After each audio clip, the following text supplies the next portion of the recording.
እንጀራው ይሄን ይመስላል። እንግዲህ ያው እንጀራ ገና እየወጣ እየተስተካከለልኝ ነው። ምክንያቱም ምጣዴ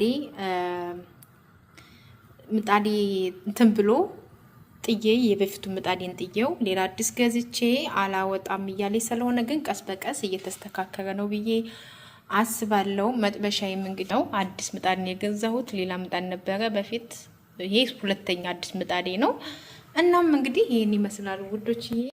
እንግዲህ ወጣችንን ላሳያችሁ። በስተመጨረሻ እንደዚህ ትክትክ ያለች ቆንጆ የስጋ ወጥ ወረድ ተፈልሳለች ምናምን እና እንደዚህ ሆናለች ማለት ነው። ቆንጆ የስጋ ወጥ እና ይሄን ይመስላል ውዶች። ሃይ ሰላም፣ እንዴት ናችሁ? ውድ ሀገሬ ልጆች በያላችሁበት ሰላማችሁ ይብዛልኝ። እንዴት ናችሁ? ሙሉ አለም ነኝ። ዛሬ እስኪ ቀለል ያለች ቆንጆ የስጋ ወጥ እንሰራለን። ያው አንድ ብቻዬን ስለሆንኩኝ የሚያስፈልገኝ ሽንኩርት ትንሽ ነው፣ ስጋውም ትንሽ ስለሆነ ያው ታውቃላችሁ ጦም ስለተፈታ ሲጀምር ሽሮም የለኝም። ታውቃላችሁ ሽሮ ስደት ላይ ትንሽ ሲያድቅባችሁ ማጣት አትችሉምና ያው እንግዲህ አሁን ጦማችንም ስለተፈታ ቆንጆ ሽሮ ማነው ስጋ ወጥ እንሰራለን። ይሄ ስጋ ወጥ የምሰራው ማለት ነው በነገራችን ላይ ነገ ስራ ስለሆንኩኝ ስራ ስለምሄድ ዛሬ እያዘጋጀው ነው ለነገ ከቤት ወጥቼ ቤት ስገባ እንዴት እንደምርበኝ ማለት ነው እዚህ አጋጣሚ ማለት ነውና እኔ ታውቃላችሁ የፈረንጅ ምግብ የነጭ ምግብ አይመቸኝም። እንዲሁም ደግሞ በቃ የሀገሬ ምግብ ማብራት ነው ደስ የሚለኝ። በርበሬ የነካው ነገር በጣም ነው የምወደው እና እንደምታዩት እንግዲህ ቀይ ሽንኩርት ወጥ ያጣፍጥ የለ ቀይ ሽንኩርት እዚህ ጋር ከተፍ ከተፍ እያደረኩ ነው እንደምታዩት። ያው እዚህ ሀገር ነጭ ሽንኩርትን ብትሉ ቀይ ሽንኩርትን ብትሉት እንደ ሀገራችን ባይሆንም ሽንኩርታችንን እንከትፋለን።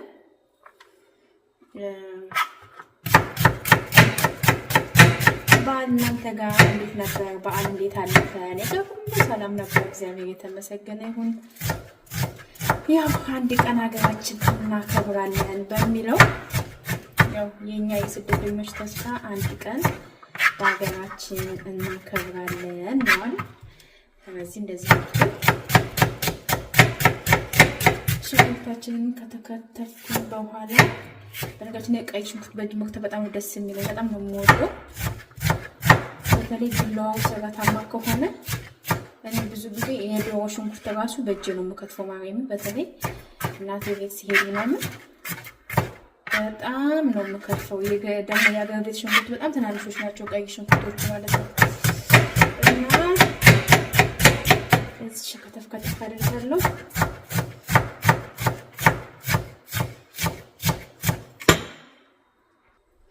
እንደምታዩት ሽንኩርቴን ከትፌ ጨርሻለሁኝ። እዚች ጋር ሽንኩርቴን አደርጋለሁ። ከዛ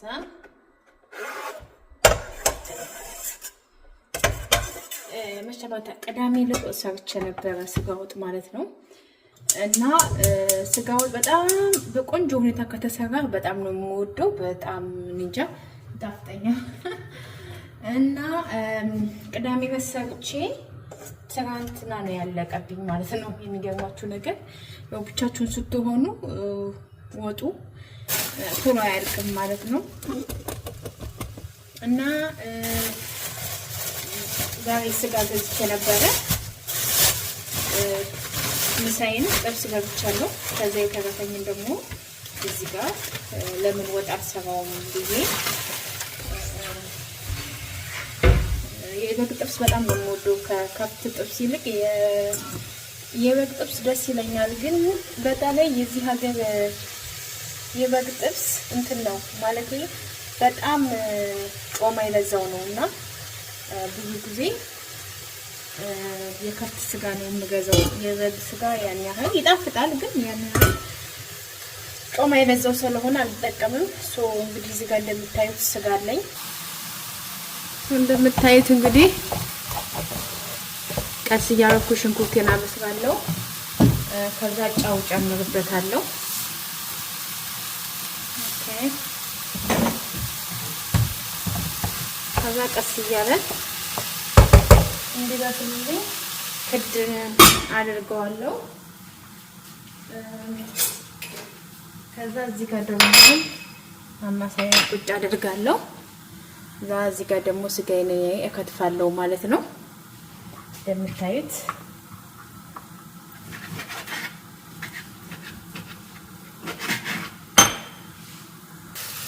ስጋዬን በቃ እንደዚህ ከተፍኩት። ስጋዬን አያችሁት? ቀይ ስጋ ነው። እዚህ ጋር ደግሞ እንደምታዩት ሽንኩርቴ በውሃ መብሰል አለበት።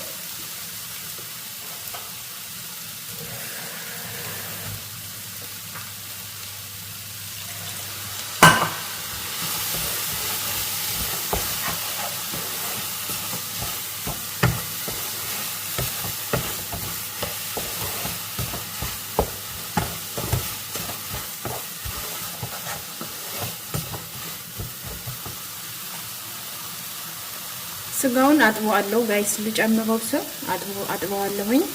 እስከዛ ደግሞ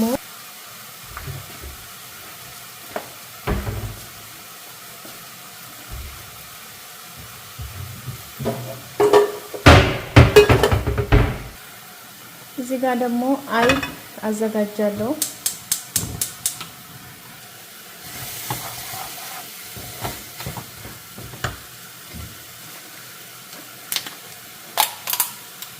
እዚህ ጋር አይብ አዘጋጃለሁ ማለት ነው።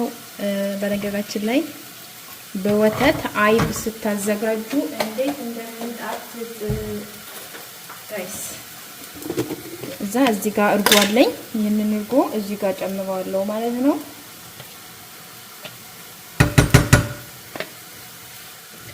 ከዛ ጋዙን ለኩሰዋለሁ። እንደምታዩት ለኩሸዋለሁ። ከዛ እዚህ ጋር በማንኪያ አደባልቀዋለሁ።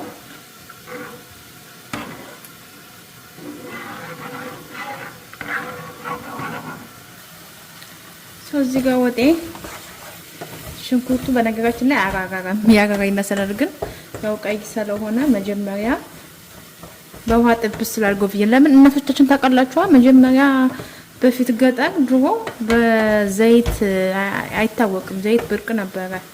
በውሃ እንደዚህ ጥብስ አድርገው ሽንኩርት ካላቸው ከሌላቸውም በደረቁ ነው የሚሰሩት ወጥ። ዘይት ያን ያህል ብዙም አስፈላጊ አይደለም። ከዛ እንደዚህ አድርጌ ከነውና ትንሽ ይቁላላል ማለት ነው። ከዛ ዘይታችንን እጨምራለሁ። ያው ይሄ የወይራ ዘይት ስለሆነ ይበዛበትም ችግር የለውም፣ ግን አይበዛበትም። እንደዚህ ያደርግና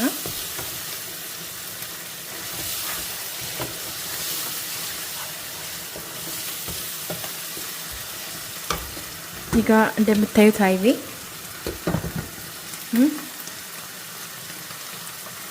ከዛ ሙዶችዬ እኔ ይሄ ድልህ ተመችቶኛል። ይሄንን ድልህ ብትጠቀሙት መልካም ነው። ማለምን በርበሬ ካላችሁ በርበሬውን በዚህ መልኩ ብታደርጉት ወጥ እንዴት እንደሚያጣፍጥ ልነግራችሁ አልችልም። በጣም ነው ወጥ የሚያጣፍጠው። ከዛ ያው ጨምራለሁ የሚበቃኝን ያህል ነጭው ትንሽ ነው የጨመርኩት፣ ግን እንዴት ወጥ እንደሚያሰማ። ከዛ እዚህ ጋር ደግሞ አይቤን ላሳያችሁ። አያችሁት? አይቡ እንዴት እንደሚሰበሰብ ጋይስ፣ እንዴት እንደሚሰበሰብ አያችሁት? እግዚአብሔርን በወተት ስታደርጉት እንዴት እንደ ቆንጆ እንደሚሆን ማለት ነው። ከዛ አይቤን አጠለዋለሁ። እንደምታዩት ቆንጆ ሆኖልኛል። አይቤን አወጣዋለሁ። እስከዛሬ ተሸውጄ አይብ በወተት እንደሚሰራ አላቅም ነበረ። ግን እናቴ ድሮ ወተት እንደዚህ አይብ ፈልጋለሁ ካልኳት ማለት ነው። እኛ ጋር ታውቃላችሁ አይብ የሚሆነው እርጎ ሳይሆን አጓት ይገፋና ቅቤ ከወጣ በኋላ ነው አጓቱ አይብ የሚሆነው ማለት ነው። በዚህ አጋጣሚ እንጂ ወተቱም ተሞቆ አይብ ይውጣው አይውጣው እኔ እረስቸዋለሁ። ግን የማስታውሰው ነገር እናቴ አይብ ስታሞቅልን መጀመሪያ አጓቱ ይገፋል። አጓት ከተገፋ በኋላ አጓት ማለት አሁን ወተት ብቻ ቢፈላ አይብ ይወጣዋል አይወጣውም አይደል ነው። እኔ እረስቸዋለሁኝ። ግን እናቴ አጓት ገፍታ ቅቤውን ካወጣች በኋላ ከዛ ቅቤው ከወጣ በኋላ አጓት ይፈላልና ከዛ ካጓቱ ላይ አይብ ትንሽዬ ወተት ተጨምርበትና አይብ በደንብ እንዲወጣ ትላለችና ግን አጓቱን ብቻ አይብ ይወጣል ችግር የለውምና ግን ይሄ ታውቃላችሁ ትኩሱ እንደዚህ ስቀምሰው ማለት ነው ማርያምን ልክ እንደ እናቴ አይብ ነው ማለት ኝክ ልክ እንደ ማስቲካ ማለት ነው የሆነው እና እግዚአብሔር ጣዕሙን ልነግራችሁ አልችልም። እና የእናቴን አይብ እናቴ ነበር እንደዚህ አድርጋ የምትሰራልኝ ሁልጊዜ አገር ቤት ስንሄድ እናቴ ጋር ስንሄድ ወተት ካለ በቃ አይብ ሞቅልና እኔ አይብ በጣም ነው የምወደው እና ይሄን ማለት ነው አሁን ስቀምሰው ማርያም ነው የምላችሁ ወተት ሰው ጨመርኩበት በጣም ነው የሚጣፍጠው እንደ ማስቲካ ኝክ ነው የሚለው ልጫውሰው ነው መሰለኝ እዚሁ ጋር ምክንያቱም እኔ በወጥ በላዋለሁ ብዬ ነበረ እኔ ወድጫ እንግዲህ የዩት ማርያም ወድች ያይወጭ ይጭቃክታለች እቺ ያው እንግዲህ በወጥ ትበላለች ችን ትመስላለች ወጣችን ደግሞ ካሜራውና ዞር እናሳያችሁ ይሄን ይመስላል ወጣችን እንግዲህ እንደምታዩት በደንብ ሽት እየተደረገች ነው በደንብ መተሰት አለበት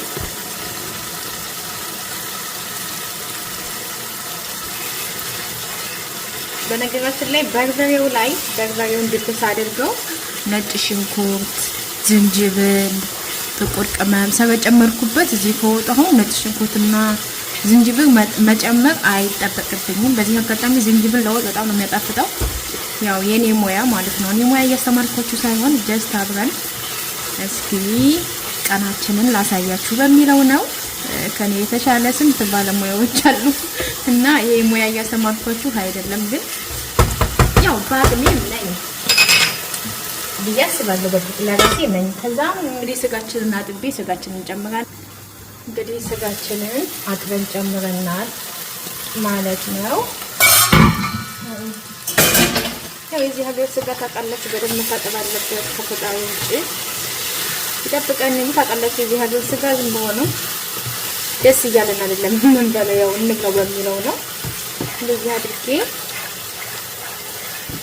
እንግዲህ መጨረሻ ላይ ሲከለስ አሳያችኋለሁ ማለት ነው ማባያ እንጀራም እንደዚህ ተሰርቷል እንግዲህ እንደምታዩት እንጀራችን እየተስተካከለ ነው በጣም እንጀራ ወሳኝ ነው ታውቃላችሁ ስደት ላይ እና አንድ ቀን እንጀራው ሲወጣ አንድ ቀን ሳይወጣ አንድ ቀን እምቢ ሲል በጣም ነው የሚያስቸግረው ማለት ነው መጥበሻው ደግሞ እንደምታዩት በዚህ ነው ይሄ ሁለተኛ መጥበሻዬ ነው የሚገርማችሁ ነገር ወጡም ይሄን ይመስላል እንግዲህ እንደምታዩት ወጣችንም ደርሳለች አብረን እንበላለን አልላችሁም ለምን ያው እኔ ሰናበታችኋለሁ መልካም ጊዜ ባይ